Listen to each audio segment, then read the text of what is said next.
friends, welcome to Bookish Bliss, our virtual book club. Every week we will dig into a section of chapters in our favorite books. Let's get started. Hello everyone, and welcome to episode 10 of Bookish Bliss, officially double digits. And we have a lot to discuss today. Yes, this week we'll be covering chapters 35 through 44 of A Court of Mist and Fury by Sarah J. Maas. There will be no spoilers beyond the covered chapters. You don't have to read the whole book to listen. You just have to be caught up on the chapters we're covering. Amanda, what are you wearing today? Megan, I'm so glad you asked. We have our first official Bookish Bliss merch.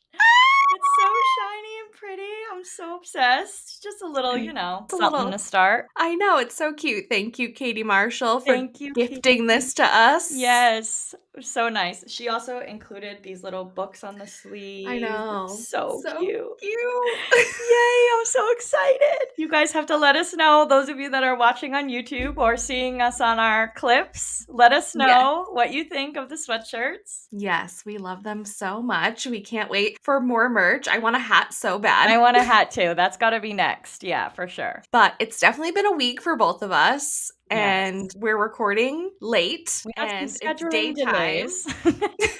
It's daytime, so we're not drinking wine today. No. I'm drinking an iced coffee. Very nice. I'm drinking a hot coffee, but also I have not drinking my morning greens yet, so I'm also doing that.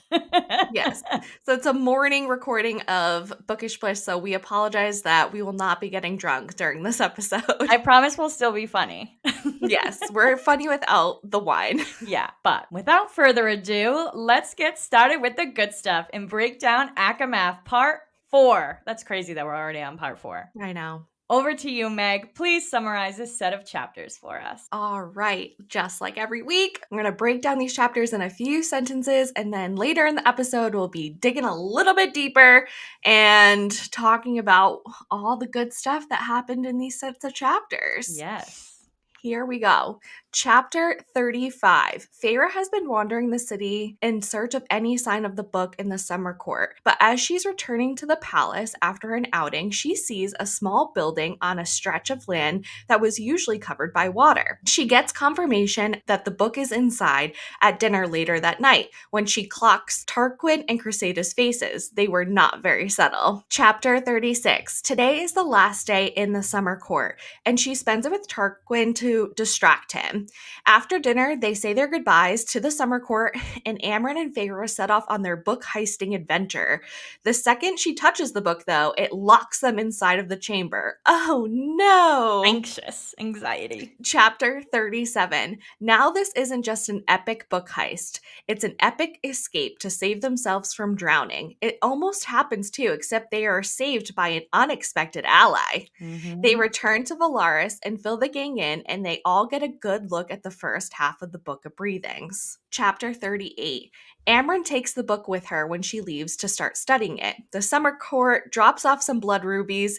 Rhys sends Feyre a dirty fantasy which has her walking into walls, and Rhys has an awful nightmare which Feyre gets to comfort him now. Aww. Chapter 39. Feyre visits Amren in her apartment to check in on her and the book. She trains with Cassian and Rhys for her physical and magical training, and they finally receive word from the queens that they will meet with them. They head back to the mortal realm, and the queens enter the Archeron family home in an interesting way. They winnow? They're winnowing queens. Chapter 40. The mortal queens were assholes. And that is the gist of their meeting with them. They are not interested in saving this tiny piece of the mortal realm. They won't give up their half of the book without proof that Rhys is a good guy. And Elaine hopes they all burn in hell. Me too, Elaine. Chapter 41. The Inner Circle game plans about how they are going to prove to the queens that Rhys isn't just the dark High Lord that everyone knows and despises, but we love. Rhys says that they will be keeping Miriam and Draken out of the conflict, and they will show the queens Valaris. They will head to the Court of Nightmares to steal an orb from Mora's family to show the queens their proof through the orb. Chapter 42. The day is here. We are going to the Court of Nightmares. Our group is attacked, flying there by an unknown enemy. Feyre and Rhys get very steamy with each other on his throne, and Azriel is successful in his stealing of the orb. Rhys breaks bones in Moore's father's body after calling Feyre a whore. It is a whirlwind of a chapter, and I realized I really wanted to be sitting on Rhysand's lap in that throne. Ooh, Megan. Chapter 43. Feyre and Rhysand get into a heated argument. She insults him. It was rude and heartbreaking.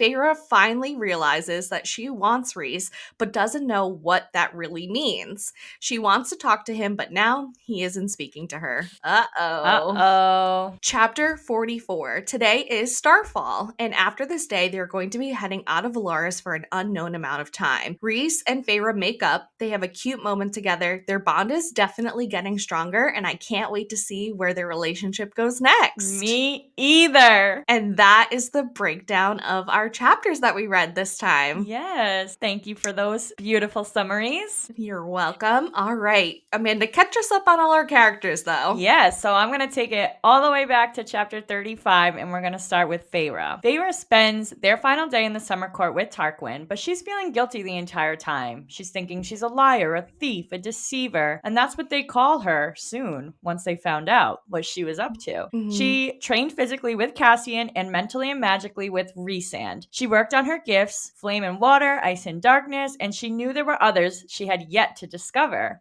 She hadn't winnowed, though, since the snowy morning with the Ator. I know. There wasn't much. We didn't learn really much about Feyre. Yeah. And I in feel these like, chapters. yeah, I talk about Feyre also as I mentioned the other characters. So this is just a little blurb about where she basically started this section in. Yeah, like her alone. Yeah, exactly. Not with her and her relationships with others. Yeah, exactly. So, we do hear more about Jurian and Miriam. The crew is pondering why the King of Hybern is resurrecting Jurian in the first place, which so am I, Inner Circle. Mhm. I'm wondering too. What does he have over Jurian to keep him loyal? Rhys believes it could be that Jurian thinks Miriam, his former lover, is dead and that the king will help him in trying to resurrect her. Rhys thinks he would do it just to get revenge on Draken, who won her heart.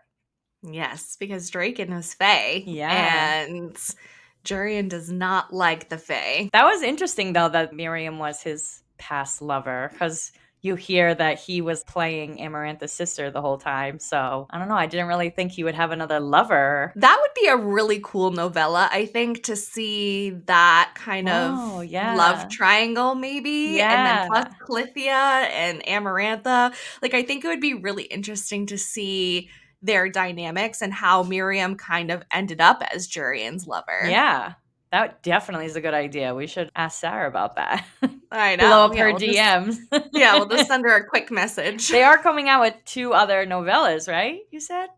Yeah, that's true. It could be a part of that. Hey, maybe. Maybe. Ooh, we'll have to add that to our predictions. Yeah, I have a prediction finally. I know, right? On to Amren. Her powers must be unreal if Rhysand is hesitant to tell her about the blood rubies. He thinks her response would be to go to Adriata and wipe the city off the map. Whoa. She's feisty, that Amren. I know. I feel like we know that she's crazy strong and has these insane powers just because she's not from this world, but the more of these lines that we get, the more I'm like, holy shit, like what is she? I need to know. I know. She's also trying to decipher the language in the Book of Breathings. Amren is actually the only one who knows what the language of the Book of Breathings is, which I'll mention later in our world building section. Yes. We learn that lamb has always been her favorite type of blood, as horrible as it is. She liked goat too. Maybe that gives us some sort of idea of what she truly is, if that's her favorite type of food. Yeah. She did think humans tasted watery, though, and like the last meal that they ate. And because their palates were piss poor, she wasn't a fan. That's good to know. At least she doesn't eat humans. Unless she has to, I guess. She has to. Yeah. I'm sure she would eat Jurian if she had to. Mm-hmm. Varian also sends her a necklace of diamonds and rubies to soften Tarquin's declaration of their blood feud. She said, he can't decide if he hates me or wants her, and why can't it be both? Yeah, they're maybe an enemies to lovers sort of relationship. Yeah, I'm shipping more relationships. We need more to focus on. Yeah, we need more love in this book. Yeah, more than just Feyre and Rhysand, because she pisses me off sometimes with her denial. She's always been that way, I know. and maybe one day she'll be different. It's that childhood trauma, you know? She trusts nothing. Yeah. Reese was teaching Feyre all about the High Lords because he thought it was important to know who her powers had come from to truly master them. She learned that the High Lord of the Autumn Court was barren, cruel, and vain. She learned about Callias, the quiet and cunning High Lord of the Winter Court, and about Helion, Spellcleaver, the High Lord of the Day Court. They never spoke of the talons or the claws, though.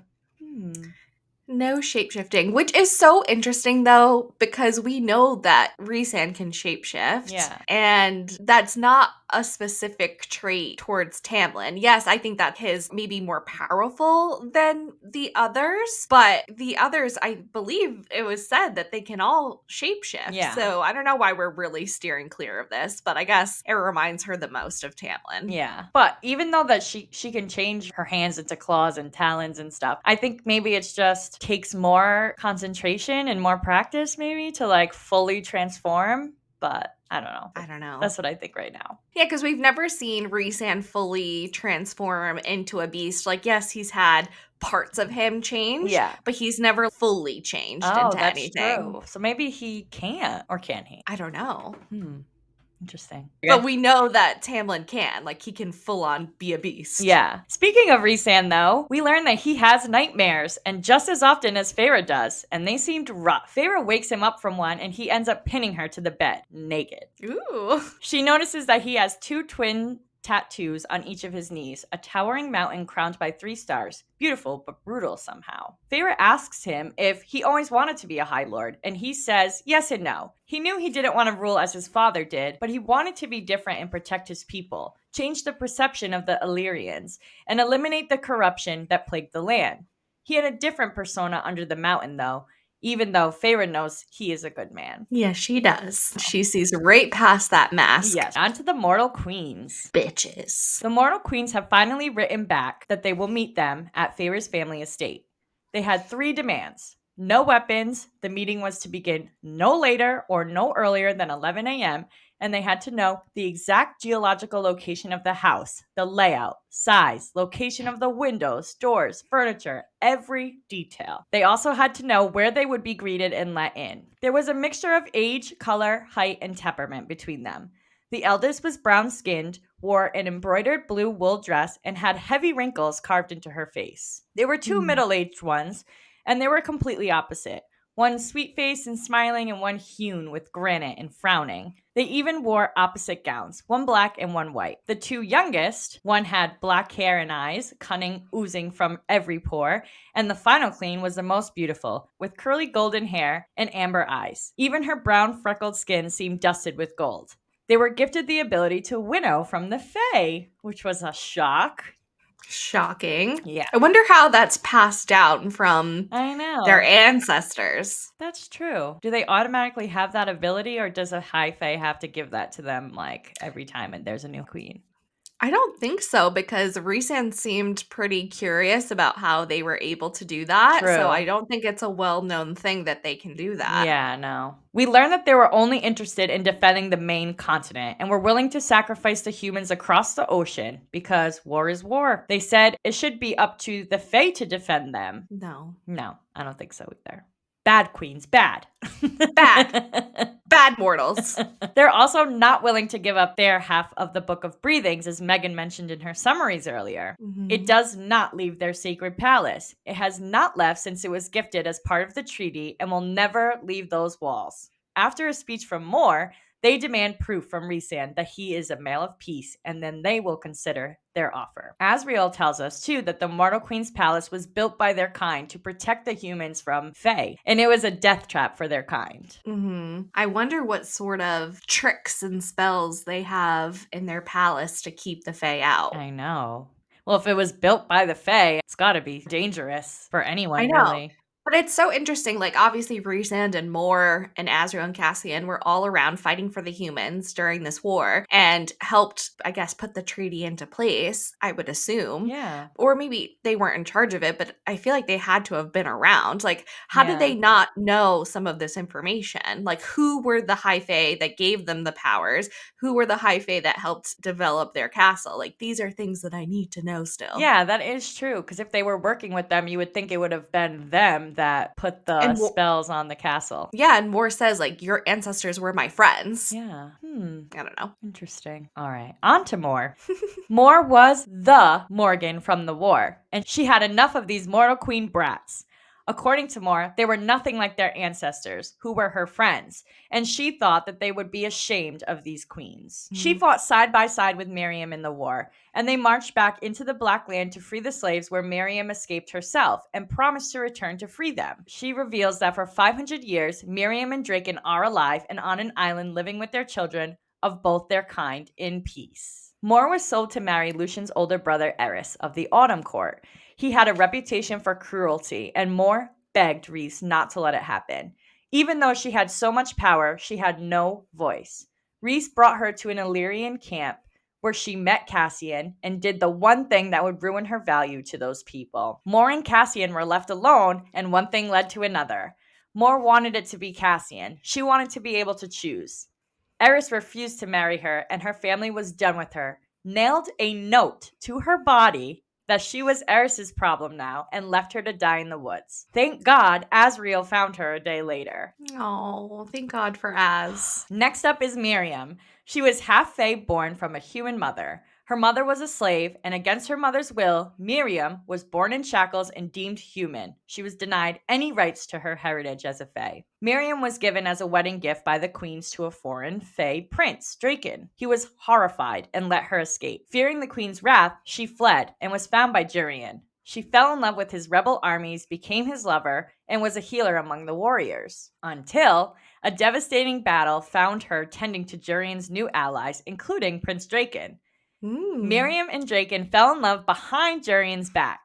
Everyone thought that they had perished while liberating her people from the Black Land at the end of the war, even Amarantha. But they didn't. No, they did not. Sneaky little things. Little shits. Little shits. They're in love. They're in love. You do crazy things when you're in love. That is true.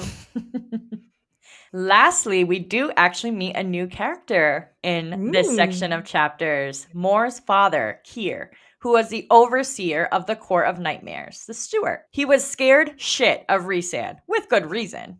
He says a rude-ass comment to Feyre. You'll get what's coming to you, whore. And Rhysand starts to break his bones. He broke Keir's arm in 4 places and more. He was forced to apologize to Feyre, and Rhysand ordered that he was unable to be healed or he would be brutally murdered. Oof. Well, that's that then. Yep. Well, that's what you get for nailing a fucking note to poor Moore. Yeah, that's kind what Rhysand just did to him after everything he's done. Exactly. He's lucky to be alive or not be hanging like poor Claire Better was. Poor Claire. R.I.P. R.I.P. Claire. On to the world building section. I'm going to start with Adriata because we're still there at the beginning of this section of chapters. Which is wild. I know. It is wild. I feel like so much happened in these 9 or 10 chapters, whatever it was. Yeah. Feyre walked the city and examined the shops, houses, and bridges. Scars littered the buildings and streets from what had been done in retaliation for the rebellion. Burn marks, bits of stones, entire buildings turned to rubble. The back of the castle was indeed in the middle of being repaired. 3 turrets were half shattered, the tan stone charred and crumbling. So they're still in bad shape, Adriata. Yeah, they were hit pretty hard, and I think that's why Tarquin and the rest of his court are just, will help out when needed with Hybern, but very cautious of tangling with Tamlin and any of the other nonsense because they are still rebuilding and they were hit very hard as a court when Amarantha came to town. Yeah, it is definitely apparent when Feyre starts exploring how badly they were hit. Yeah, because the Summer Court was one of the High Lords that rebelled against her. Yeah. And was executed. Yeah. And his family. So. Wild. Crazy. Yeah. Which is, again, where Rhysand knew that from under the mountain and then kept it to himself and didn't tell Amarantha. So, don't want to be the Summer Court at that point. No. All right, on to the Book of Breathings. It had been formed from dark metal plates, bound on 3 rings of gold, silver, and bronze.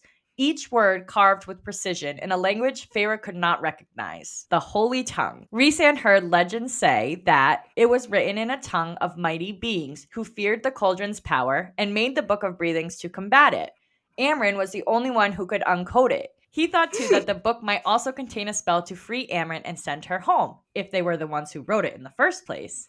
The book can also nullify more than just the cauldron. At least Amryn believes it nullifies her powers when they were escaping the chamber in the summer court, and the bond between Feyre and Rhys to warn him of their struggles. Yeah, it's so interesting because I said this to you the other day on the phone, and obviously I'm not going to give any spoilers for any other books or this one, but my mass-verse brain was exploding when I was rereading this part about, who wrote the Book of Breathings to nullify the cauldron, because I know who made the cauldron now, and my brain is just exploding. Like, who wrote the Book of Breathings now? Is it Amryn's people? Like, where did she come from still? And there's just so much that I still need to know, and I was like, I need more books. I need her to hurry up. Hurry up, Sarah. We need to know. Yeah. We also meet the water wraiths. Yeah, we get to see more of them. Yes. They are back to pay their debt and save Amryn and Feyre from drowning in the temple. Mm-hmm. They have spinely webbed fingers and frog skin arms. They had onyx hair, strange heads, and large dark eyes.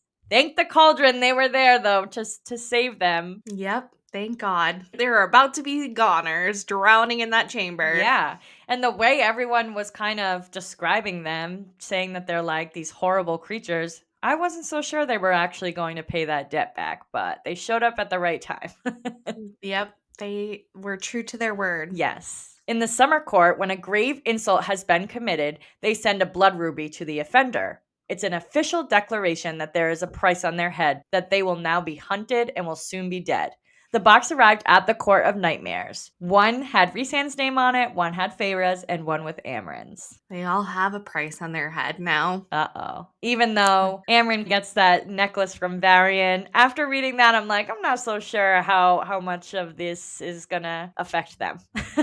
Yeah, like how serious is Tarquin about these blood rubies, or is it just like he feels like he has to do that Exactly. to save face for his court? We'll see. Yeah, we'll see. Cessary. Rhysand visits them again to meet with the surviving priestesses. None of them were like Ianthe, though, to reiterate thank God. that. Thank the cauldron. Thank the cauldron. It was a small city in the northeast, and they were discussing rebuilding after being wrecked by Hybern's forces. Mm-hmm. The Black Land, we learn that 500 years ago in the southern part of the continent, no crueler place to be born as a human existed. It was a realm of sand surrounding a river delta. No human was born free. They were all slaves forced to build great temples and palaces for the High Fae who ruled.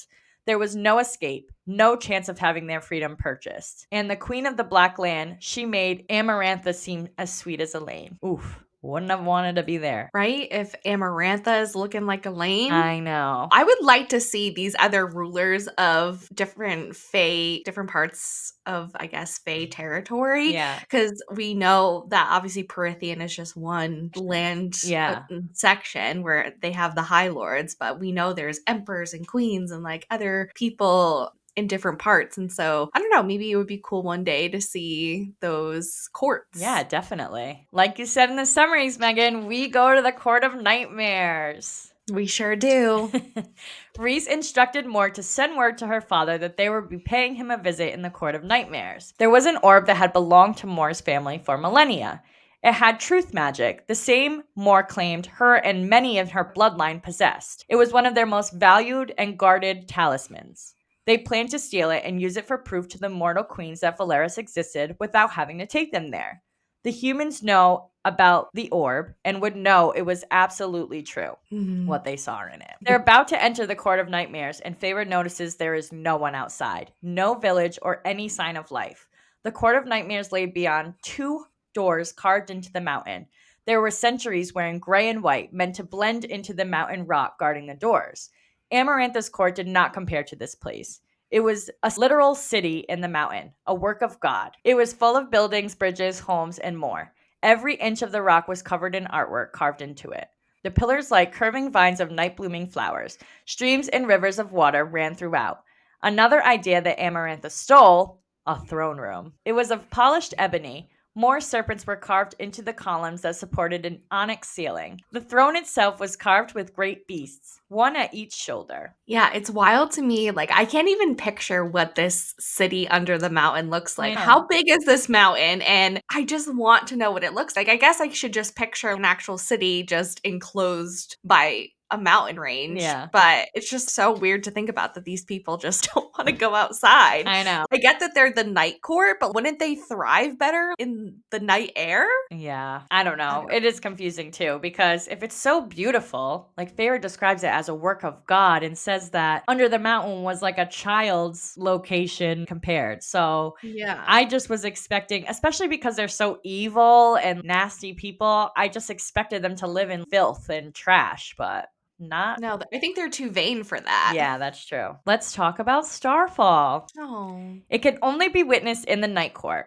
Only the Night Court celebrates it in lieu of the Ninesar revelry, the day of the seeds and flowers. But the why of it is better to be left as a surprise. And when Feyre sees it for herself, she was astonished. Thousands Mhm. of shooting stars covered the sky and would continue until dawn. There was music playing and cheers from the crowd as they shot across the sky. Rhysand does mention, though, that there was less and less of them the last time he witnessed it, but he wasn't sure exactly why. We learned, though, that under the mountain, Amarantha made Rhysand service her during Starfall every year, even though she knew what it meant to him. Even the Court of Nightmares crawled out of the hewn city to look up at the sky. So this was a big deal to everybody in the Night Court. Yeah. And that would be amazing to see. I get so excited when I see one shooting star. I could not imagine thousands in the sky all night. Yeah. I kind of like besides Cal and May, all of these celebrations just seem really fun I know. in Perithian. Yeah. Besides where Tamlin has to like kill a beast or whatever and growl at everyone Oh my and God, I know. fuck some random Giant person. orgies happening. Yeah. That one is just so fucking weird. I mean, I guess a giant orgy maybe is like no, just Megan's like, I'm there. but everything else unacceptable. Yeah. And before we move on to the plot, Megan's favorite section. Magic. I love the mic grab. That was amazing. That's because, my new headset just Magic. makes me feel like I'm like a music producer or like some sort of recording artist. So it makes me want to sing more. I love it. All right. So, as always, I'm just going to go through our list of magic. There was a ton of magic here. And I realized last week I didn't get them all. So, hopefully, this week I was a little bit more efficient. Feyre is making water animals again in the tub. She also Silly. sneaks through Tarquin's mental shield by using the essence of him to trick his shields and get past them. She finds out that he is questioning why she is asking about the trove and why they wanted to go there so badly. Rhys suspected that the hiddenish temple is likely warded against winnowing. Feyre has a feeling, screaming at her, saying, "Here, here, here," when they are in the temple to retrieve the Book of Breathings. Feyre uses her hand to try to unlock the first door. Her fingers froze to it, as if the powers were leeching her essence. It was questioning her identity. She was telling it, "I am Tarquin. I am summer. I am warmth. I am sea and sky." She then shifted into Tarquin, and she now possessed a set of male hands. She eventually convinced the first lock, at least, that she was Tarquin. The second lock, the power was more intense and draining, although she didn't need to shift into Tarquin to unlock it this time. The box that she had felt the book in was speaking to her, asking who she was. She was saying that she was Tarquin, High Lord, your master. And the box called her a liar and shut the door on them. Yeah, I was like, you lying bitch. He's like, liar! There's a ton of magic happening when Feyre and Amryn are stuck in the temple in the summer court. Like, Amryn's glowing? What the heck? She also has super strength and is able to push the door back into the wall against the pressure of the rushing water, and then held out a palm in front of them, and the water buckled, and a break in the current occurred. Feyre then uses her power to calm it further. Amryn slams her hand to the next door in the path, and symbols flare, but the door held. Feyre joins in the effort to free them and starts slicing and punching into the metal. The box holding the Book of Breathings calls Feyre a liar more than once, but when her thoughts start tumbling out, revealing heat, water, ice, light, and shadow, the box hisses, "Cursebreaker," and opens. Ooh. Rhysand slips through Feyre's mental shield and sends a Lacey vision to her, which I'm That was sure fun. I'll let you cover that later. Okay. Feyre awoke in the middle of the night to the house shaking. She was engulfed in darkness, full of stars and flapping wind and pain. It was Rhysand. He was having a nightmare. Feyre compliments Rhysand and he mocks her, One hell of a high lord, huh? And she sends a bucket of water at his face. Loved that part. He deserved it. We mentioned this a few times already, but the Mortal Queens winnow into the Archerin estate with 2 bodyguards each. Rhysand and Feyre winnow to the Court of Nightmares, along with many other times together. Asriel and Cassian put up blue and red shields when Feyre and Rhysand were attacked with ash arrows as they entered the Court of Nightmares. The arrows bounced off, their siphons at work. Mm-hmm. Cassian and Asriel struck extreme fear into the members of the Court of Nightmares, and Feyre now understood why. 1 siphon has the power to kill, and they had 7 each. They are powerful. Yes, they are powerful. Rhysand made the glass of wine meant for Feyre float from Kyr's hand to the ground near the throne, just to remind him of the hierarchy and that it was not his throne. Nope. Loved that part too. I was like, yeah, fuck you. Get him. More vanishing letters between Rhysand and Feyre, but Rhysand does stop answering her at one point. And lastly, it seems like their enemies had a track on Rhysand's magic, which means they are able to find him when he winnows anywhere or if he uses his powers. That's interesting. Can't wait to get into that. We'll learn more. Yes, we will. And with that, Megan ends our world building section. So I will let you take over for the plot, notable lines, and foreshadowing section. All right, let's take a sip like we always do before we get into these sets of chapters. We didn't cheers our coffees today. Oh my God, let's cheers now. Okay, well, cheers now. Cheers to the plot. Episode Cheers to the 10, plot. double digits. It's fucking wild that we're here already. I know. Caffeine flowing through my veins. Yeah, no wonder we forgot to cheers. We haven't even had coffee yet. Yep. Here we go. Back to chapter 35. Yes. 2 days have passed, and Feyre keeps touring the city in the summer court for any sign of the book, while Rhysand and Amren keep Tarquin in his court busy with meetings to give Feyre the room to move around and act bored and try to locate the book. She sees the signs of when Amarantha destroyed the city and how they are working to rebuild. Yes, and my notable line for chapter 35 on page 339 is when Feyre is thinking to herself, I had saved them too. Freed them from whatever horrors had occurred during those 5 decades. I had done terrible things to save them, but I had saved them. Mm-hmm. She did. Yes, just seeing the destruction, I think, is reassurance to her that she did what she had to do, but they're better off because of it now. Yeah, and what she still has to do to save all of Prythian, and she will do really anything it takes to save all of them. Yeah. As she is walking back into the palace, she feels out of breath, and she is still out of shape even though she's been training pretty rigorously with Cassian. Varian, she sees, is leaning against a balcony looking at Amren, who's leaning on another balcony, and it reminded Feyre of a cat playing with a dog because Varian looks like he's about to push her off of the balcony, and she's just sitting there like cleaning her fingernails, just acting so unbothered. Yeah. She's like, I dare you. Yeah. Come at me. Yeah. See what happens. Come at me. As Feyre continues up the steps, she sees a bit of land she never noticed before. She had never been this high up on the palace steps when the tide was out. Most of the time, this piece of land was submerged by water. But she felt as though the book could be contained within, but she needed to make sure and confirm it before she risked going out there. At dinner that night with Tarquin and the rest of his court, she was telling them all about her daily stroll through the city, how she ate fried fish on the docks with a fisherman. She then asks, kind of not casually, but trying to be casual, about the little building she saw across the causeway. And she asked if Tarquin would come with her the next day to visit it as well. She said it looked fascinating, but Tarquin and Cressida looks towards each other was all the confirmation she needed to know that the book was indeed inside. Tarquin, though, tries to play it off like, oh, it's just an old temple in ruin. We've been meaning to repair it for years. You don't want to go over there. Let me take you somewhere else. Like, totally just trying to get her off of the topic of this small building. Yeah, couldn't be more obvious there, Tarquin. I know.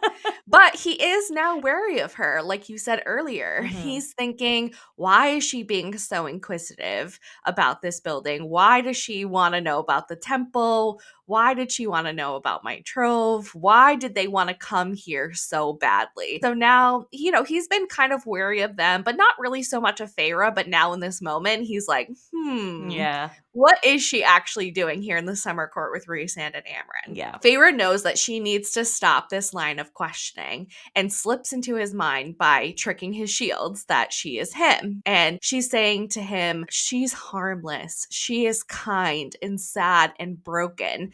That Amarantha did not break her. She saved Perithian and she saved all of them. She is your friend. These are the thoughts that she's whispering to him as him, which is just so crazy that Yeah. she's so skilled already at using Rhysand's power. That is so cool. It works. And Tarquin's like, yeah, of course. Yeah, she is my friend. Let's meet after breakfast and I'll take you out into the city, onto the mainland tomorrow. After dinner, Rhys and Amren are waiting for Feyre when she gets back to her rooms. Rhys is proud of Feyre for using the magic that she used tonight against Tarquin. And she's like, Tarquin will never forgive me. Because all of them, I really genuinely love Tarquin. Like, he Yeah. is a great person.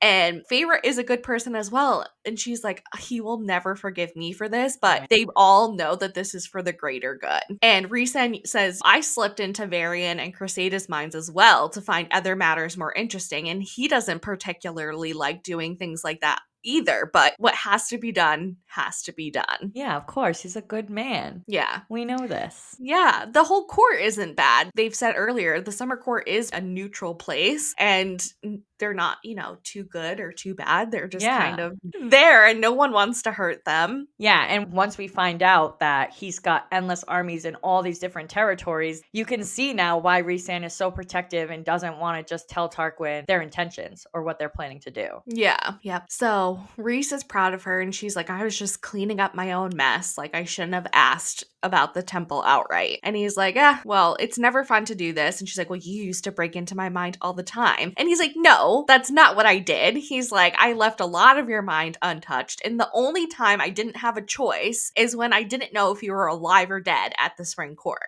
Yeah. They kind of come up with their game plan. Feyre says that they'll move tomorrow night. They'll note the guards' rotations and see who they may or may not have to take out. And Rhysand will stand guard and watch and make sure none of them ring the alarm while Feyre and Amren take the book. Rhys says that Feyre thinks like an Illyrian, and Amren's like, that's supposed to be a compliment, which is so funny. And then they start game planning for the next day. Chapter 36. The next day, she is off with Tarquin in the city, trying to make it seem like nothing is wrong, nothing is amiss. They're just hanging out, and she's showing him how she got the fried fish with the fisherman.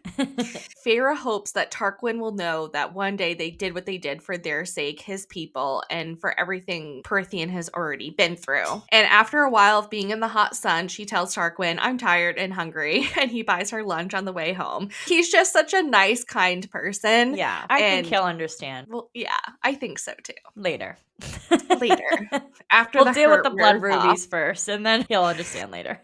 Yeah. So they have this one final last dinner together, and Rhys kind of tells everyone that they'll be leaving the next afternoon, but obviously they'll be gone before that. So Rhys is going to leave a note that they'll find in the morning that there is urgent business back in the night court, and they would be back in Valaris if everything goes according to plan by the morning time. Mm-hmm. Tarquin kisses her cheeks that night and says he wished it was not her last night there and that maybe he would visit the night court soon. And Feyre almost got on her knees and begged for his forgiveness right there and then. But Rhys has a steady hand on her back and warning to keep your shit together. Yeah. Like, we're almost done. We're accomplishing what we came here to do. You just have to keep it together a little bit longer. Yeah. Rhys then flies them later before dawn to the temple. It was low tide, and he is going to go stand and monitor the guards. Amren and Feyre start making their way inside, and she feels like the book is sleeping, she says.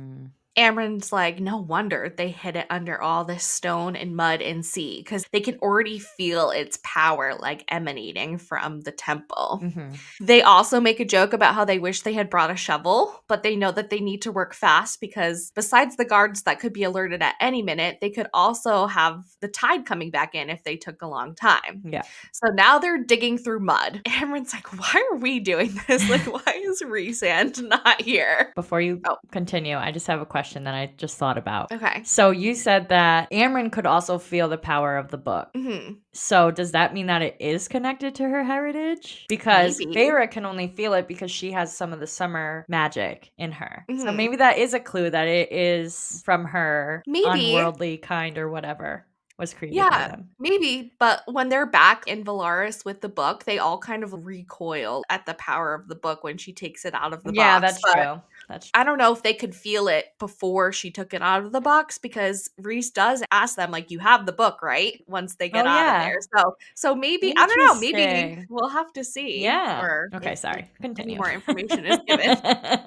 So they find a door under all this mud, and it's locked, obviously. And Feyre puts her hand to it, and this is what you were saying earlier, how she's telling the door that she is Tarquin, and her hand changes into his, and it unlocks. Amren didn't think Tarquin had ever stepped in this place before. It's probably just passed down from High Lord to High Lord, and when their powers exchanged, it's the same. Right. So Yeah. no one has probably been in here or disturbed this temple in a really, really long time. As the door opens, they then come into contact with a staircase and they proceed down it. Now the power of the book is overwhelming both of them. But of course, there's another door because it can't be course. that easy. Yeah. They know that that is where the book lies. Yeah. Feyre places her hand on the lock again, telling the lock that she is Tarquin, and the door eventually opens. This chamber, though, is dry, and the only thing inside of it is a pedestal with the book on top of it. The box, like you said earlier, is whispering to her, saying, "Who are you? What are you? Come closer. Let me smell you. Let me see you." Yes, and this is actually my notable line for chapter 36. Page 352. The box whispers, "Who are you? Who are you? Who are you?" Feyre answers finally, "I am Tarquin. I am High Lord. I am your master." And the ancient crew voice hissed, "Liar." Yes. And the door shuts. Yes. But before we go on to what happens after that in the next chapter, I just want to note that she does check the chamber before Feyre goes up to the book, that there's no spells or wards around it. Mm-hmm. And she keeps telling her, hurry up, hurry up, hurry up, like, because the tide is coming back in. Yeah. Chapter 37, Amren runs for the door. She is slamming her fist into the door over and over again. So it is really wild to see Amren kind of lose her shit. Yeah. But I have to think this also goes back to her time when she was locked in the prison. Yeah. And she was trapped. So we don't know what sort of trauma that Amren also has from that. We know she won't step foot back into the prison, but I can imagine that being trapped in this chamber where the sea is coming in is, making her think of her time there. Yeah, and anxious. And obviously, we know that she has some crazy powers, but breathing underwater is not one of them. Neither of them have those powers. Yeah.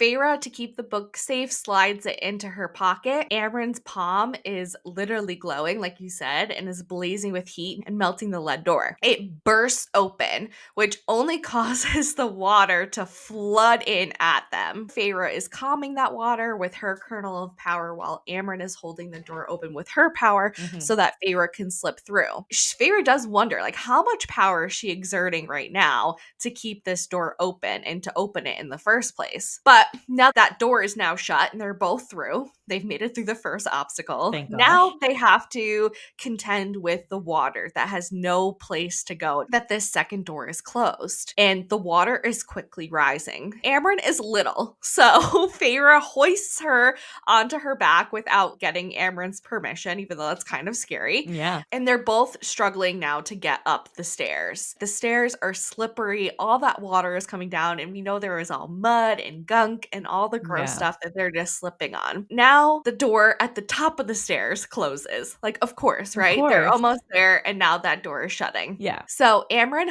pushes off Feyre, has to literally push her off, and is swimming towards the door to try to use her power like she did the first time, but the door now is holding firm. Feyre thought that they were both a goner. She could no longer breathe, she was running out of air, and she desperately needed to take a breath when the door was ripped away from the outside. But it wasn't Rhysand who ripped the door open, but the water wraiths. The water wraiths dragged them both to the surface, where one of them slammed their fist into Feyre's stomach and as she vomited up water. They told her, "Our sister's debt is paid," and then they left them to swim back to the shore. So they're not going to help them to the shore. They're like, "We got you out of there alive. Now Yeah. swim back yourselves."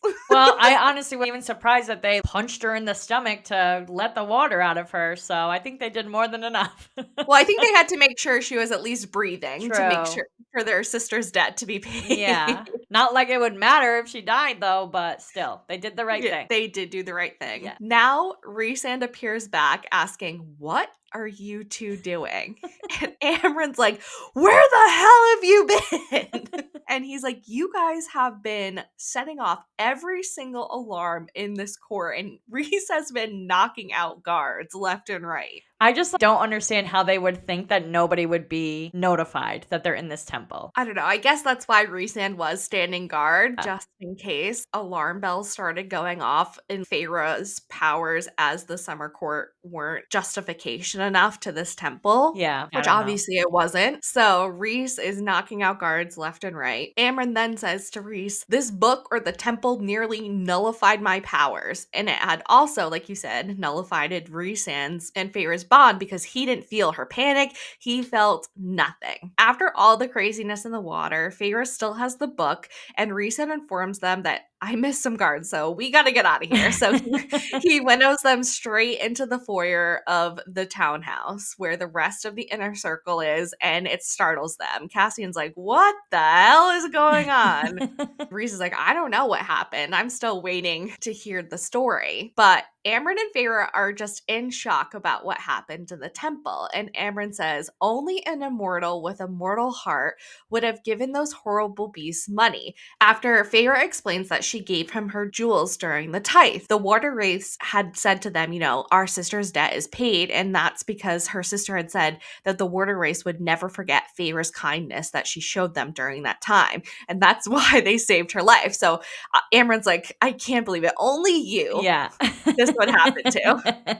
Yes, and this is actually my notable line for chapter 37, page 357. "The others were all watching, but I felt a chuckle whisper out of me, followed by a laugh, as rasping and raw as my lungs, but a real laugh, perhaps edged by hysteria and profound relief. We looked at each other and laughed again." I love that she's laughing though, because she does make that reference in the beginning of the book that she can't even remember the last time she genuinely laughed. So, Yeah. yay And for this, I think, is Feyre. the first time she's laughed. Yeah, since. So Rhys, even though he probably loves that, Yeah. he's like, "Ladies," and has to get their attention. And Amryn cleans them up magically so they're no longer covered in seawater, mud, Yeah. God knows what else. Yeah. And they all gather around the table and they're waiting for Feyre to open the container that holds one half of the book. Feyre says, "Open," and the book says, "Say please."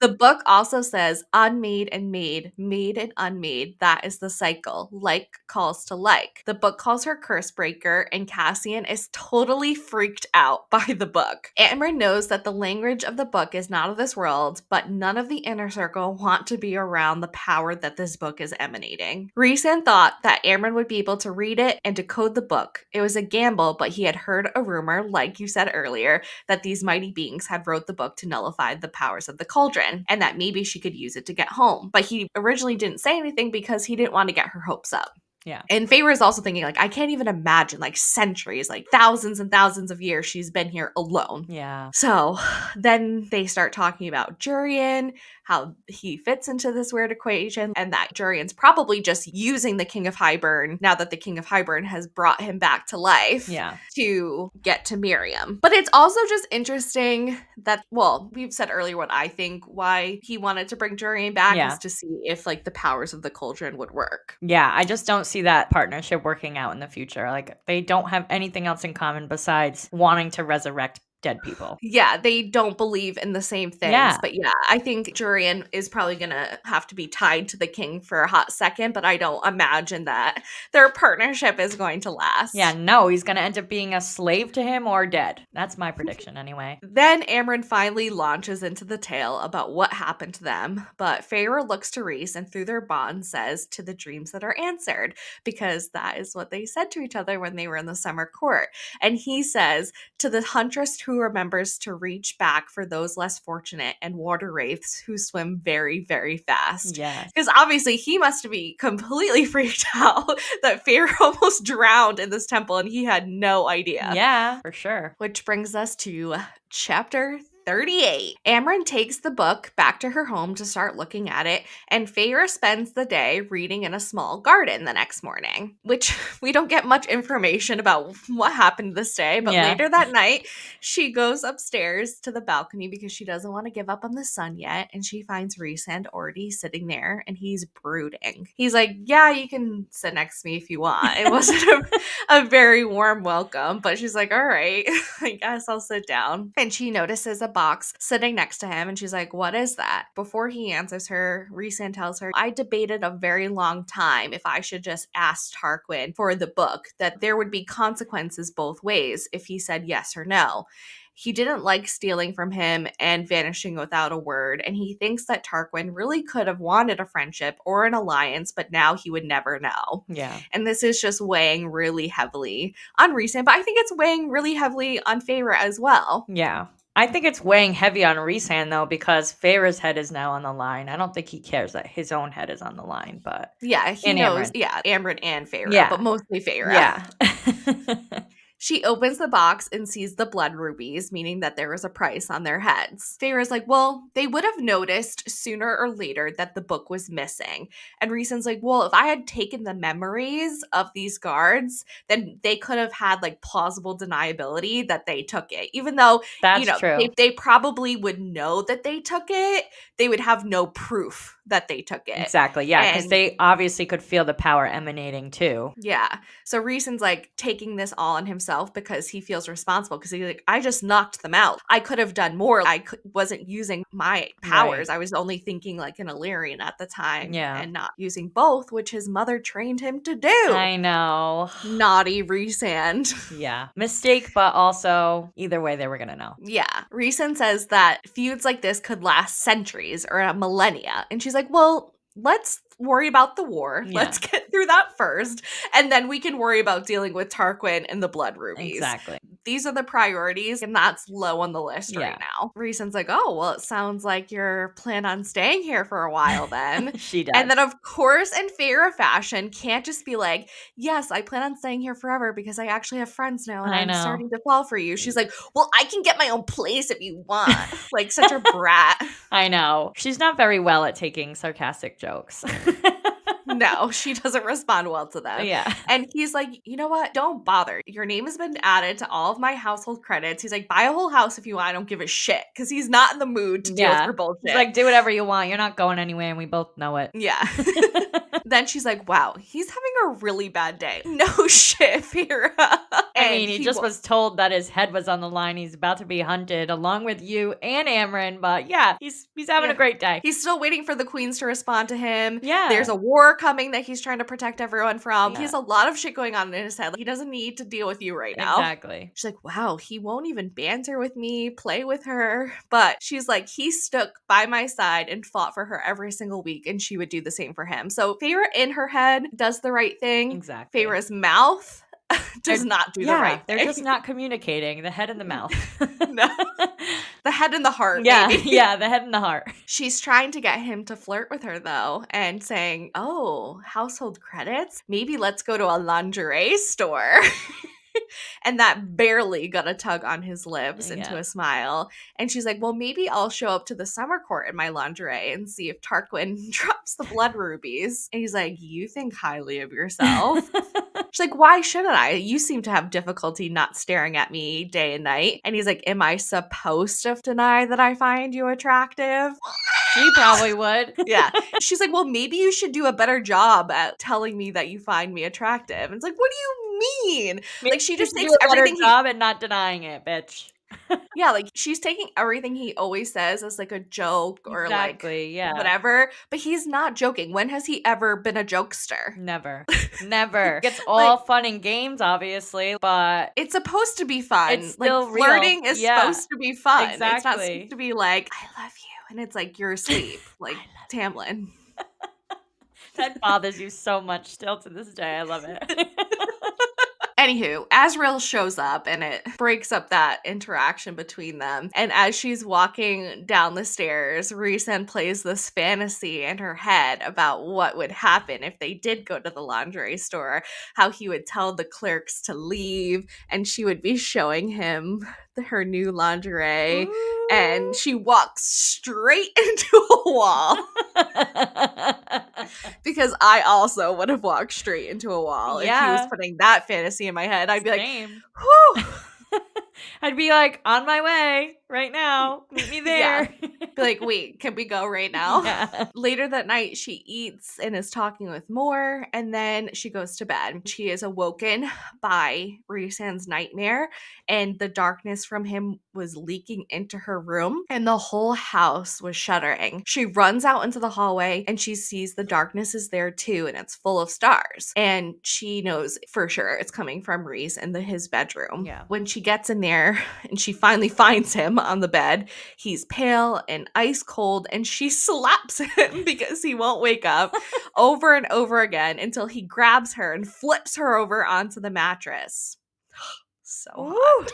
I know. She had to tell him that she was Feyre and that he was just having a dream. She was so gentle with him, even though he's like holding her by the throat. I'm like, so sexy. Like, I know he's having a nightmare. This isn't supposed to be a spicy scene, but to me, so hot. I thought it was gonna turn into spicy though, because it's so intense, this moment. I thought their emotions would just flood and they just finally give in to each other, but no, of course not. Nope. Not yet. He finally responds, saying her name, and he's kneeling on the bed completely naked. With his dang-a-lang hanging. Doesn't she say it's impressive? Impressive length? I think so. Woo! Woo! Go Rhys. Yay, Feyre. Use it, girl. Anywho. Stop denying it. Yeah. Jump on. Ride that cowboy. I'm dying. Okay. Guys, we haven't had any wine. This is just us. Yeah, this is just naturally. Our coffee. In your greens. We're just blaming the coffee. Yeah, the greens. The greens are great. I'm not going to tell you what they are, though, until they pay me for it.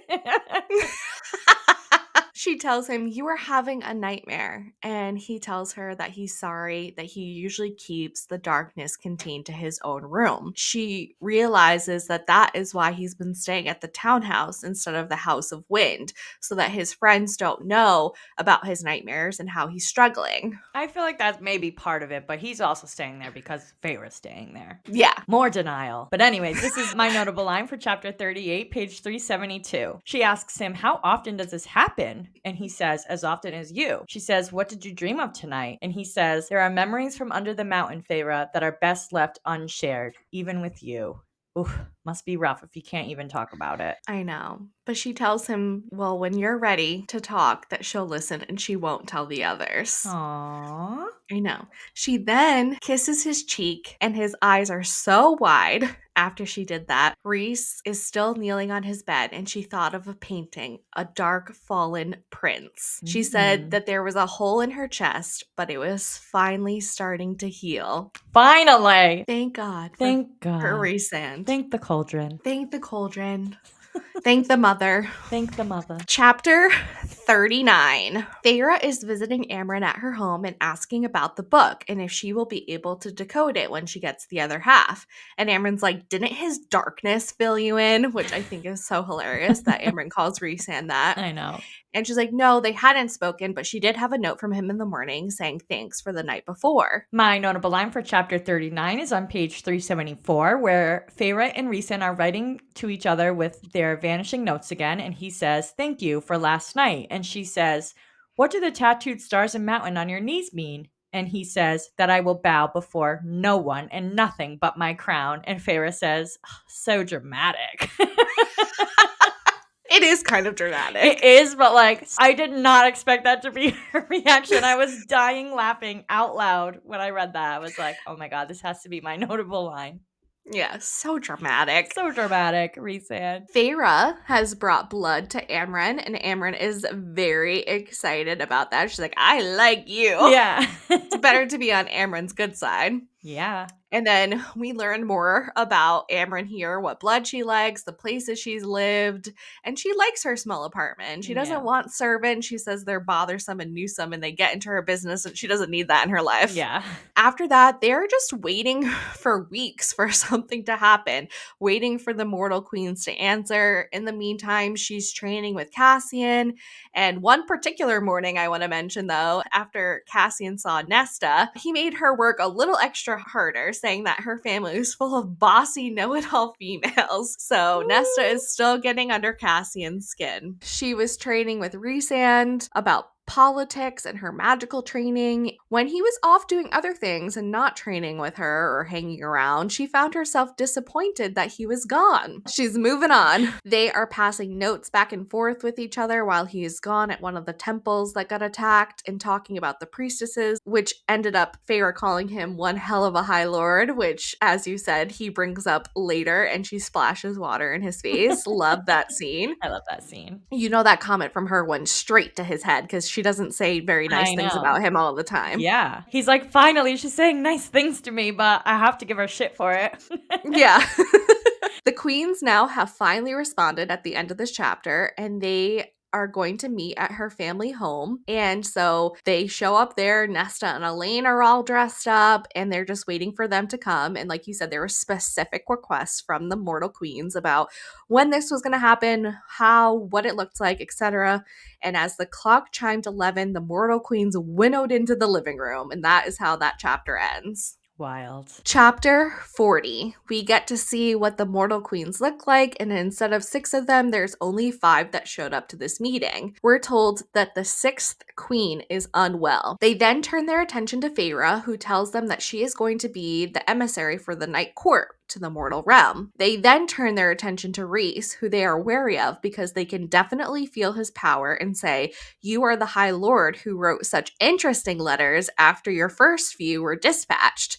So I can't wait for you guys to find out what those letters say. Wow, I didn't even realize that they sent more than one, actually. Yeah. Until this point. Mm-hmm. So only Feyre knows about the first one that they sent? I think she knows about the first few, but she doesn't know about the many that Rhysand sent to them. Wow. Interesting, yeah. Mor steps forward and the queens recognize her as Morrigan from the war. They all take a seat and they notice Nesta and Elaine and assume that these were their hosts. And Feyre's like, yes, they are, but they are also my sisters. The beautiful queen, who is doing most of the talking, says to Rhys, an emissary wears a golden crown. Is that customary?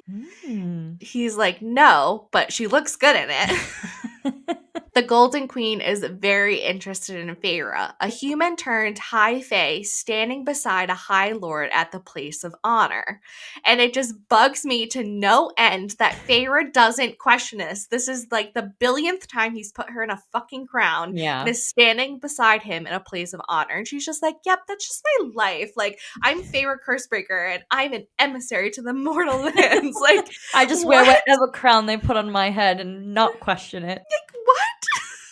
I think this is just more foreshadowing, though, that we're getting a High Lady of Prithian. Keep it coming. But no one really responds to this, obviously, to my displeasure. And the older queen is like, all right, let's get this meeting going. You have an hour of our time. They want to know how the mortal queens can winnow. And that's when we find out it's a secret that they are going to keep, but they received it from the Fae. Feyre then steps forward and says, war is coming. They are all aware, the queens, that the war is coming, and they've been preparing for it for many years, which is confusing to Feyre because she's like, well, it doesn't seem like this territory knows that war is coming because they're not preparing for it. And she's like, well, this territory is a slip of land compared to the continent and is not of our interest to defend it. Rhys is like, but to lose life any sort of life is a horror, which they do agree with, but Yeah. they say that they must sacrifice this land to save the majority, which I guess Yeah. I'm does torn. sort of make sense to them Yeah. because they know how powerful the Fae are and how Hybern was in the last war. And so I get it, but at the same time, it's awful. Yeah. The only thing I'm thinking about in this particular instance is there's very, very rich and very, very poor humans that live in this sliver of land. So, the rich people are going to get out in time, and the poor people Mhm. are going to be the ones that suffer, which is sad that they don't care, knowing that the poor people are not going to have any way to escape. Well, none of them even reside over these lands Yeah. because they say it's too small. Right. So I don't know who's actually running this territory. I guess That's the rich true. are just doing whatever. I don't really know what their system is for that, but Yeah. no one seems to give any sort of shit about this land, no matter if there's a war or not. Yeah. They say that the High Fae can defend this land if they feel the need to, because it's because of them that this is coming. It's like, well, it's not Perithian that's doing this, it's Hybern, Right. and they need to work together in order to stop them. So I know they know war is coming, but do they think it's from Prithian and not from the King of Hybern? No, I think they know it's from the King of Hybern. Nesta is pissed, and she opens her mouth to the queens, which Nesta doesn't give a shit who Yeah, she's talking you to. don't give a She's shit. like, she's head bitch in charge, like we've said. Yeah. The queens say it's not an easy choice, but Nesta says it's a choice of cowards. Nesta can't believe that they would leave this land to be defended by the Fae. The queens know of Rhys's history, and this is like the biggest problem that they're facing here is that they've heard rumors about Rhys and that he is a High Lord that has all this darkness and that can shatter minds. His reputation right now is basically their downfall in this conversation. Yeah. And Feyre is starting to feel pissed. She's like, don't talk about my man that Yeah. way, even My though man it's is not her good. man yet. Yeah. And she's like, if you're not going to defend your people, can we at least have the artifact that we requested? And the older queen says that their book will never leave the palace. And Feyre feels like she's failing as emissary. She then tells the queens basically her story that she was turned into a fairy because one of the commanders of Hybern killed her, and that she had terrorized Prithian for 50 years, and that when she freed their people, she killed her. And if that's just one of his commanders, imagine all the horror that a whole army could do. And the older queen calls her a child, that she has much to learn about the way the world works. Yes, and this is actually my notable line for chapter 40. But before I mention this, I do have to say here that I don't know why the queens think that the continent is not going to be involved if they give up this little sliver of land. Like, does she think that Hybern is going to be satisfied with 4 fucking humans compared to thousands of humans to enslave? Like, obviously they're going to come for the continent after they take over that sliver of land. So why wouldn't you want to help them? That just makes no sense to me. I think that they're okay with giving up that land because they're preparing for battle in the continent. So I think that they Okay. know that the war is coming, but they need to put their resources where they feel they can best defend it. Okay, that makes sense. So, chapter 40, my notable line for chapter 40 is on page 387. Rhys says, "Do not condescend to her. Do not insult Feyre for speaking with her heart, with passion for those who cannot defend themselves when you speak from only selfishness and cowardice." Mm-hmm. It's true, though. It's true. And he's not going to put up with anyone talking to Feyre like that. No. Also, Moore has had enough. Yeah. And she tells the queens, you know what I am, so you will hear my words and know them as truth. And she's like, do you think this is a coincidence that this war is coming and a human has just been made immortal again at the very moment that Hybern is resurfacing? And that's when we get the story about how Moore and Miriam saved the slaves from the Black Land, Yep. and that she was friends with their ancestors and that they would be ashamed of them. She goes on to talk more about Miriam, but Rhys stops her. Mm-hmm. Feyre then realizes that it's a secret, just as Valaris is a secret. And the queens are like, enough of this. We need proof that Rhys is not the High Lord that rumors claim. And Feyre knows that the only way to prove this is by showing them Valaris. Rhys stands up and the queens did the same. And he said, you desire proof? Well, then I'll get it for you. Just wait for my word and return when I summon you. And they're like, you can't summon us. Blah, blah, blah. Just like so Fucking nasty. brat. Yes. And Reese is like, fine, whatever. Come when you want, but I'll get the proof that you desire. Yeah. Reese just wants them to know how vital this book is to both of their efforts. It could save everybody. If we just worked together, we could defeat them. Yeah, you wouldn't even have to lose anyone on the continent or prepare for battle there if you just fucking give them the damn book, you dumb bitches. And work with them. Yeah. And they're like, we'll only consider it once we have the proof that their book had been protected by them for 500 years. Then the Golden Queen smirks at Feyre and says, good luck. And then they were gone. And Elaine's like, I hope they all burn in hell. Yeah, they were fucking assholes. For sure. I did not expect them to literally just not give a shit about any human life that wasn't like in the continent or whatever. But I knew it wasn't going to be just like them handing it over, but I didn't think that they would be such jerks about it and not give a shit about that mortal territory. Yeah, like obviously they're going to be hesitant, and Rhys probably wouldn't have even told them if it didn't have to be given by the mortal queens, just like Tarquin. He couldn't just tell Tarquin. So, he's doing everything he can without trying to be in violation of how they're getting this book, but at the same time, they're not making it any easier to cooperate and be nice. Yeah, they're crazy. They're crazy. Chapter 41. They are on their way back to Valeris, and they all go out into the garden where Rhys has strolled into. And Amren's like, didn't go well, did it? She's like, if you're just gonna sit here brooding, let me go back to my work because I'm busy. He tells Amren that the queens desire proof, and Amren thought that Feyre would have been enough. And Rhys is like, she's more than enough, but those queens are fools and they're frightened. Mor wants to go and talk to them alone, and Asriel's like, no, absolutely not. That palace is set up as a death trap, as you said earlier. Rhys then tells the story of Miriam and Draken with the assistance of Amren, which you've already gone over. Rhys then says that they fought and suffered enough and that they were going to leave them out of this. So the proof that they would show is Valeris, but they're not going to bring the queens to Valeris. They're going to show it to them. I was like, there's no way they're going to give up this secret. Like, no, it's obviously is the only way to show that he's good. But like, don't give it up. Don't show them where it is. I know. So they need to retrieve an item in order to show it to them from Mor's parents. And they're not going to ask for this. They're going to steal it. Yes. And so now they're going to the Court of Nightmares. Feyre needs to go for a walk. She needs to clear her head after this, and she goes for a walk near the river. When she gets back, Rhys is waiting for her, and he says that he's debating asking her not to go to the Court of Nightmares tomorrow. But she's like, please don't lock me up like Tamlin did. And she's thinking this in her head. She's not saying it out loud. Yeah. This is my notable line for chapter 41, page 396. Rhys says to her, what I have to be tomorrow, who I have to become, is not something I want you to see. How I will treat you, treat others. And Feyre says, the mask of the High Lord? He says, yes. She says, why don't you want me to see that? He says, because you've only started to look at me like I'm not a monster, and I can't stomach the idea of anything you see tomorrow being beneath the mountain, putting you back into that place where I found you.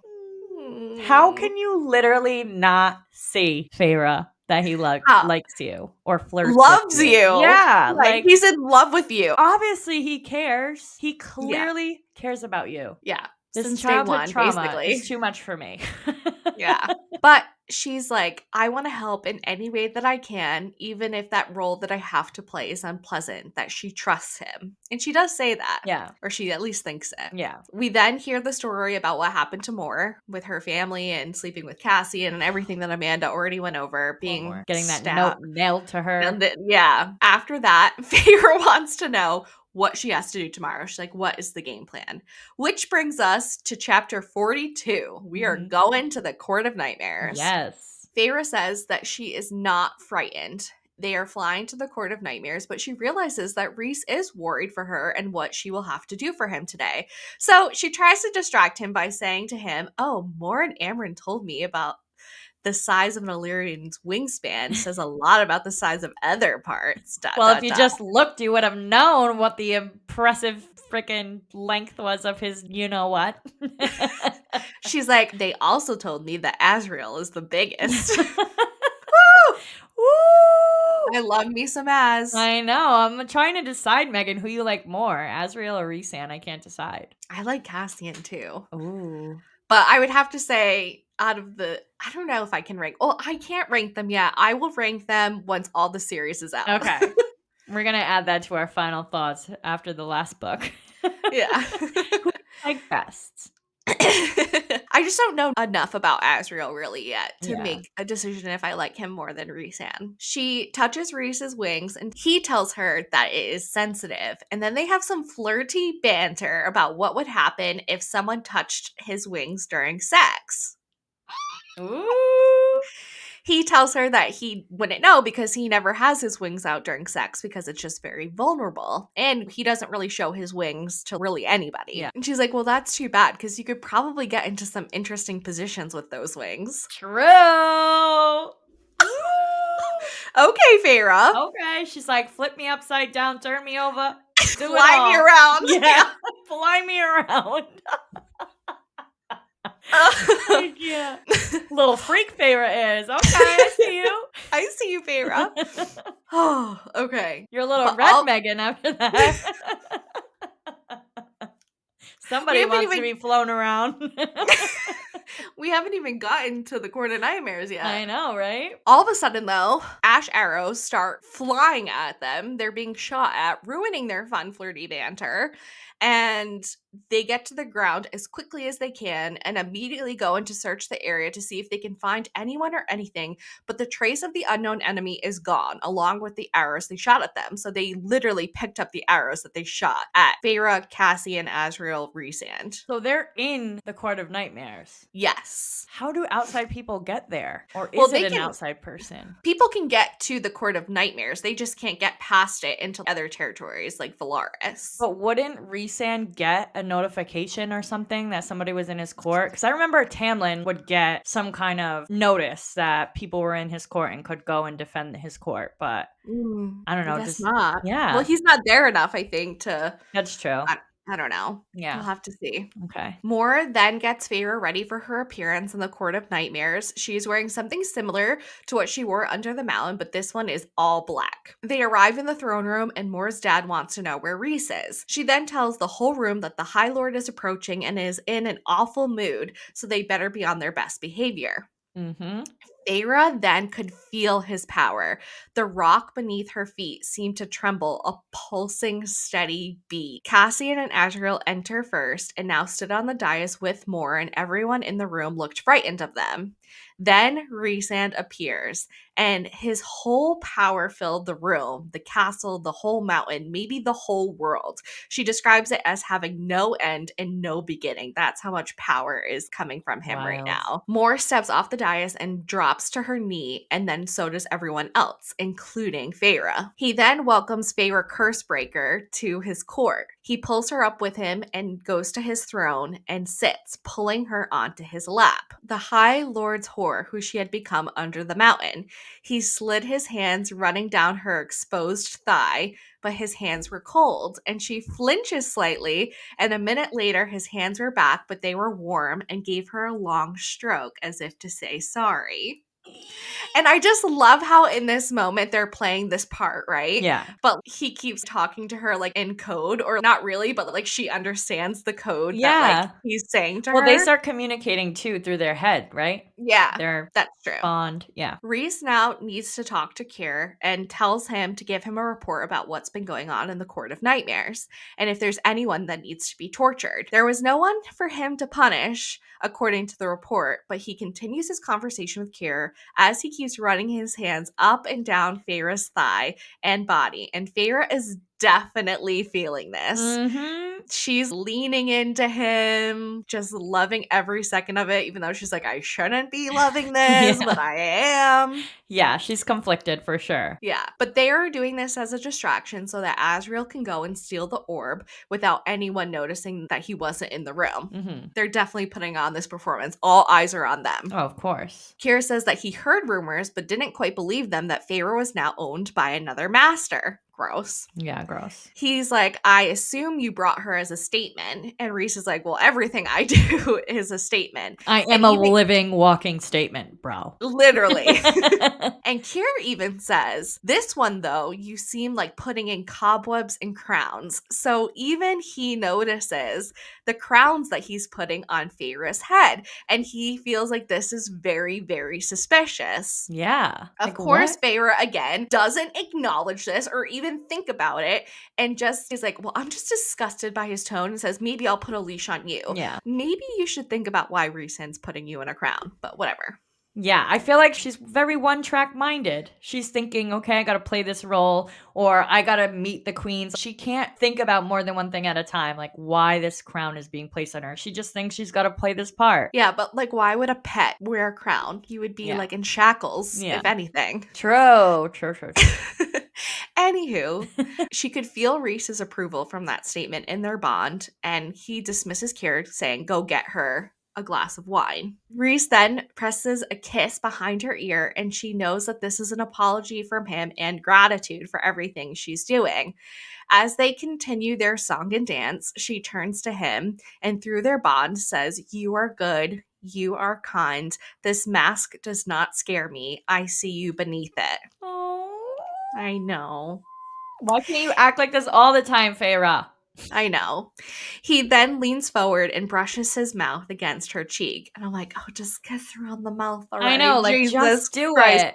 Though this torture, it's such a good foreplay. Yeah, Like, the tension is it's building. It's as tall building as Empire State Building. at this point. Yeah. Then she leans a bit more against him and her legs are widening. And she's like, Mm. why did you stop? She is turned on. Yeah. She feels like she could catch like flame, like on fire. And he's like, okay, relax. If Yeah. you catch on fire, Kira's gonna have a hissy fit and ruin this whole party for everyone. Well, also, they can't show that she has powers either, so she's gotta cool it a little bit. She needs Put to some ice on calm her. down and not her own ice. No, not her own ice. Rhys is also very turned on. She can feel just how turned on he is, but he Mhm. also slides his hands a little too high on her thigh and can feel just how turned on she is as well. But Ooh. then her focus slips and he can feel that. So he's like, it's just your body reacting, which tears my heart out because just like he has that trauma from Amarantha. Fuck you, I Amarantha, for know. torturing this man. Poor thing.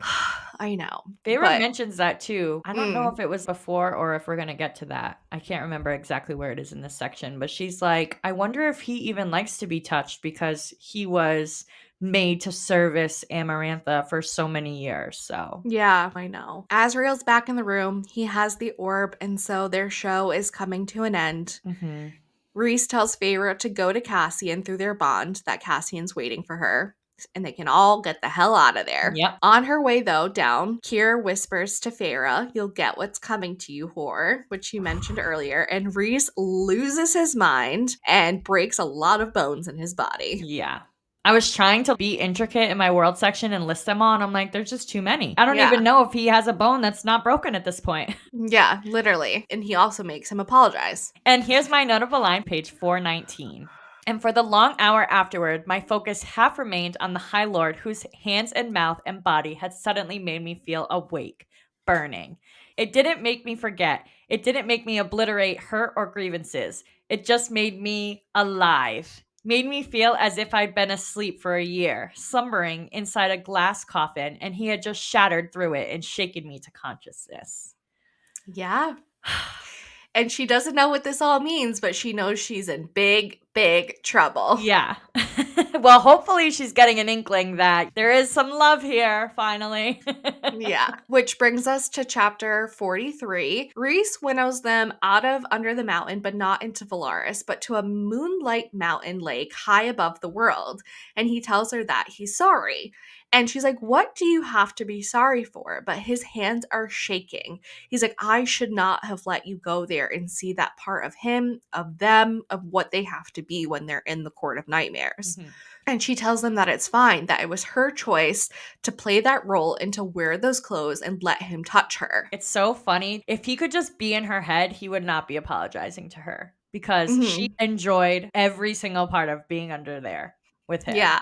I know, I almost wish she let her shields down, like, a little bit more than she did to let Yeah. him really feel how she felt. But I feel like him even doing that to Moore's father, she knows the story of Moore now at this point, so she's not even bothered that he's getting all his bones broken right now. Yeah, no. So he says that he will never lock her up or force her to stay behind, but when Kier was threatening her, he just lost his mind and it's hard to shut down his instincts, which reminds her of Tamlin. Yeah. And Rhysand says that he will kill anyone that harms her and that she can go ahead and hate him for it. And she's like, "You are my friend." And she has tears slipping down her face. She understands that he is a High Lord and that he will defend his true court and punish any threat against it, but he can't stop telling her things and inviting her because of the threats against her. And Rhysand is just like pissed. He's like, "I am not him. I will never be him or act like him. He locked you up and let you wither and die, Yeah. basically." Yeah. And he also says, "Stop comparing us. Like, we are nothing alike." Yeah. And he's like, "I know how this story gets told, that I'm the Lord that stole away the bride of spring and I'm the bad guy." And she's remembering when he told her before that the things he loves tend to be taken away from him. But she thinks, "But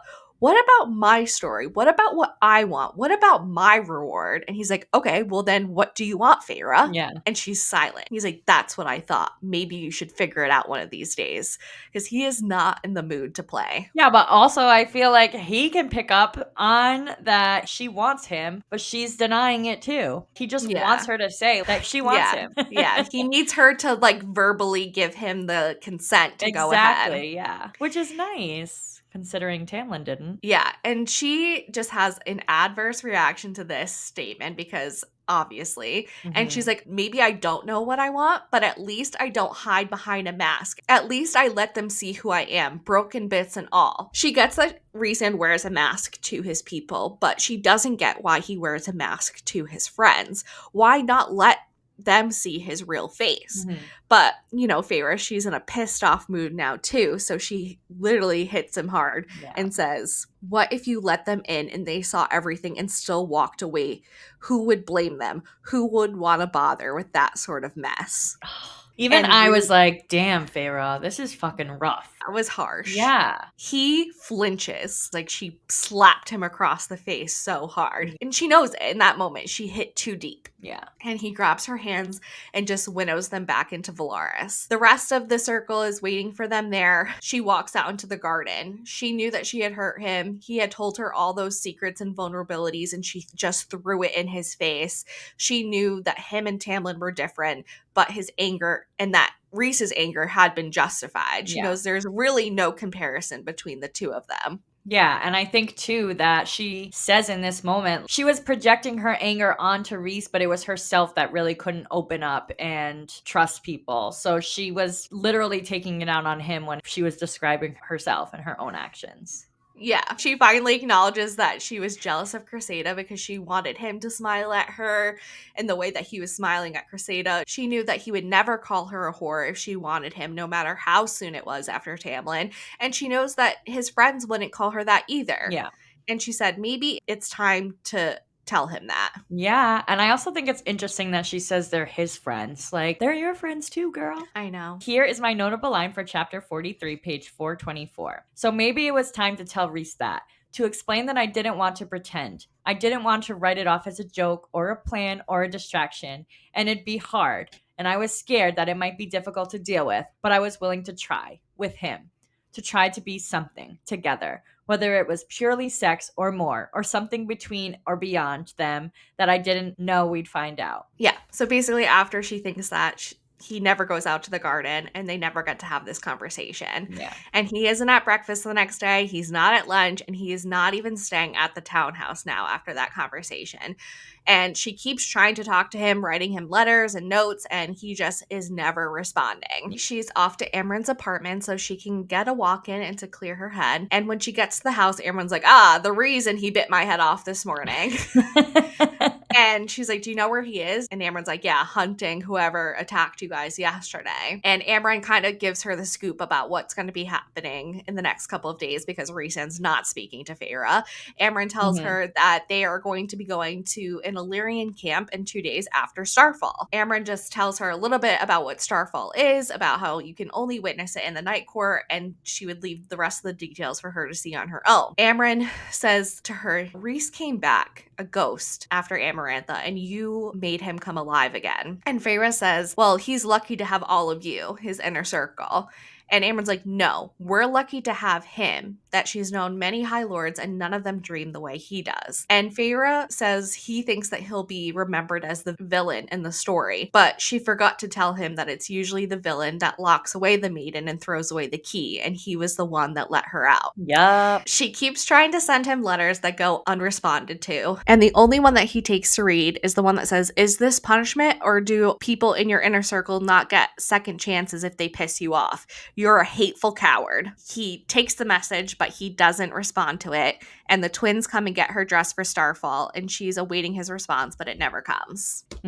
Which Now brings would have us been a to good time to tell him, Feyre, how you feel and what you just admitted to yourself, instead of saying all these rude ass things in these freaking letters to him. I know. I think she wants to have the conversation in person, but he hasn't come back That's around true. and she's Yeah. getting pissed off. So, Yeah. you know how she is when she's mad. She doesn't even freaking tell him when she sees him again. I know. Which brings us to the last chapter of this section, chapter 44. Feyre is getting ready for Starfall, and she notices that she's gained some weight back and that she's looking more full in her face. She loves the gown she's wearing. It is a dress with tiny blue gems that were almost white, and it clung to her every curve before draping to the floor and pooling like liquid starlight. She thinks to herself that she looks like a fallen star, which is so Does sound interesting beautiful. about what's coming up. Yeah. Cassian comes to pick her up to bring her to the House of Wind, and Cassian makes a joke to try to ease the tension between them, saying that he hopes that she's been practicing her winnowing because her dress looks really heavy, and he hopes that he didn't drop her. That's so funny. And this is one of my lines for chapter 44. I picked it out as a foreshadowing line on page 429. Winnowing might still evade me, but I wish I had wings, I realized. Great, powerful wings so I might fly as they did, so I might see the world and all it had to offer. I think this is a foreshadowing line that she is going to get that power and be able to have wings and fly. We'll see. Yes, just clocking that there. She notices as they're flying that the House of Wind, like the balconies and the patios, were full of people, and on their way there, all the lights in the city were turning off. She was looking around the room, she realizes when she gets there, for friends. So she does realize now that they are not just Reese's friends, but her friends as well. Yeah, that's good. They are all excited for Starfall and can't wait for her to see what it entails. We learn the history behind Mor, Cassian, and Asriel a bit more, which Amanda went over earlier. And the story ends with Mor saying that Cassian is just mad that he can't have what he wants and is irritated that she walked away from him and never looked back after she slept with him to try to avoid the marriage with Eris, which she did, I guess, avoid, but the consequences were bad. Rhys then finally appears and says, oh, it drives him insane. Then he looks at Feyre and says, oh, you look like a woman again, which Mor is unimpressed with, saying, you really know how to compliment females. Feyre's like, do you plan on ignoring me some more? And he's like, well, I'm here now, aren't I? He then tells her that he wasn't punishing her, he just needed some time. But of course, she doesn't want to have this conversation right here and right now, so she asks him what this gathering is all about. He then tells her to look up, and as she does, a star vaulted across the sky, and the crowd in the city below cheered, raising their glasses. And then another star flew across the sky, chased by another and another, until there was a whole bunch of them. She saw Rhys's face, and he looked sad watching them. And then he told her to come with him. There was a better view, and he led her to this private balcony, and they hash out basically what happened to them during their last conversation. And after that, he says, I'm glad to hear that his absence felt like punishment to her. She then wants to know if there's been any news from the queens, and he says nothing to report yet. She then realizes that it's not stars in the sky at all, and Rhys tells her that they're spirits on a yearly migration to somewhere. He has no idea why they pick this day to appear. No one knows. He tells them tells her, like you said earlier, that there are thousands of them and they'll keep coming until dawn, but there's less and less of them each year. He doesn't know what's happening to them, but he hopes that they keep coming back. This is when he also tells her about how in every starfall, Amarantha made him service her because she knew what starfall was to the Night Court and how special it was to them. Yeah, and I'm actually glad that you mentioned that they're spirits, because I totally forgot to mention that earlier in my world building section, that they're actually not stars. So Yeah. thank you for adding that in there. You're welcome. Reese tells Feyre that his friends don't know what Amarantha did to him on Starfall and he doesn't want to ruin their night. And Feyre says, I think that they would want to shoulder some of this burden with you if you just let them in. She reaches over and her fingers graze his and she strokes a finger down his. And when she turns to look at him more fully, she gets smacked in the face with one of those star spirits. Reese laughs and she's like, I could have been blinded. And she goes to rub it off, but he tells her not to, and it makes her freckles glow. She shoves him, and as he sidesteps her, he also gets smacked in the face with one of the star spirits. She then lets out a cackling laugh. She also takes his hand and starts to trace a star shape on the top of his palm, playing with the glimmer in the shadows until it looked like one of the stars that had hit them. And then she realizes that she painted for the first time again. And she Aw. looks up at him and he's smiling at her. And she says, because he looks so unhigh lord like with that freaking glitter and whatever all over his face, that she also smiles. And he's like, smile again. And so she does. And he's like, you look exquisite. Oh, and she's laughing again. I know. And I love it. smiling at him. He's losing his fucking Yeah. mind right now. So, in order to like diffuse the tension between them, I feel like she's like, you owe me two thoughts back from when I first came here. Yes. Here's my notable line for chapter 44, page 438. He says, do you want to know why I didn't speak or see you? Because I was so convinced you'd throw me out on my ass. I figured hiding was a better alternative. And she says, who would have thought the High Lord of the Night Court could be afraid of an illiterate human? She purred. He grinned, nudging her with an elbow. That's one. Tell me another thought, she says. He says, I'm wishing I could take back that kiss under the mountain. Why? She says. Because I didn't make it pleasant for you, and I was jealous and pissed off, and I knew you hated me. I know. He wants I to know. have a good first kiss with her. He does. He wants to take it back so they can have a real one. Yeah, well, hopefully it's worth it after all this waiting, because I'm ready for it. Feyre knows that this is dangerous territory, but it was honesty and trust, and she knew she didn't have that with anyone else like she does with him. He looked at her, and she thought that his face might have mirrored hers, which showed hunger and longing and surprise. Then she says to him, do you want to dance with me? And he's like, you want to dance? And Aw. she's like, yeah, but down there with all of our friends. And he's like, of course, I'll dance with you all night if you wish. And she's like, even if I step on your toes? And he says, Aw. even then. He then kisses her cheek and says, I'm very glad I met you, Feyre. And she blinked away the burning in her eyes and says, come on, let's go join the dance. And that's how this set of chapters end. Oh, what a nice ending to this section. I know, we had a nice ending to the last one with our quote about the stars, I and now know. they're gonna go dance with each other. Yay!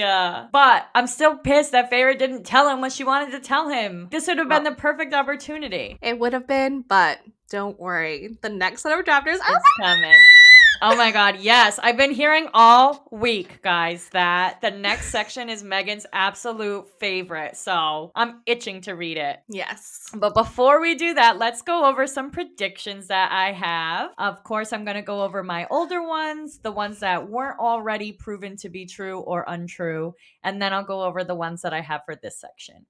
Okay. So, after reading part 1, I did think that Feyre will actually become the first High Lady of Prythian, which I still am seeing the foreshadowing here with the crowns and everything, so I think this one's true. Did Ianthe have anything to do with the murder of the other High Priestesses? I think she is working with the King of Hybern. She's definitely one of his spies. I don't know if anyone's going to be able to convince me otherwise on that one. I'll be shocked if she isn't working with him. After part 2, I thought that Rhys and Feyre were already a mated bond, because after reading what happened with his parents, that it was an instant connection, I just have a feeling that it already happened with them too, and I still feel that way. After reading part 3, I thought that something was up with the Lord and his son that is set to marry Elaine, which I still think there's something up there, something brewing there that is just not right. Cassian and Nesta, I still think that's a possibility for sure, especially because we do get another mention in this section about bossy females in Feyre's family, so they're still in contact.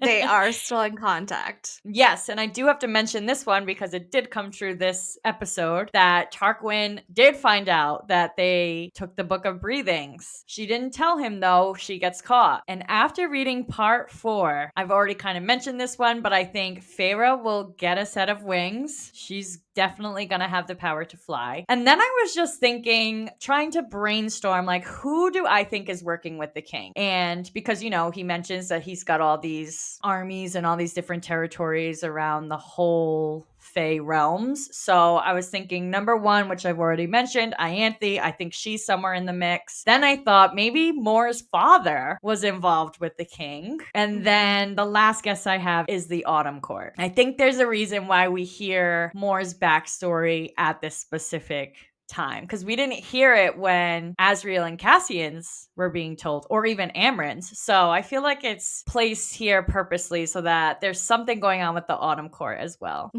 But that's all I have for predictions. And that's all we have for you today. I'm so excited to continue reading and to see why this next section is Megan's absolute favorite. She has been giddy about getting to this section all week, the whole book, honestly. I am very, very excited. And we really hope you enjoyed this episode. Please let us know what you think by leaving us a review and comments on any of the platforms you are listening/watching on, or on our social media pages. This helps tremendously to get the word out and lead more listeners to find our show and tune in. Yes, don't forget to email, follow, subscribe, rate us 5 stars, and tell all your friends about us. Have a blissful day. Bye. Bye. Thank you so much for listening. Join us next week for part 5 of A Court of Mist and Fury by Sarah J. Maas, covering chapters 45 through 55. Happy reading!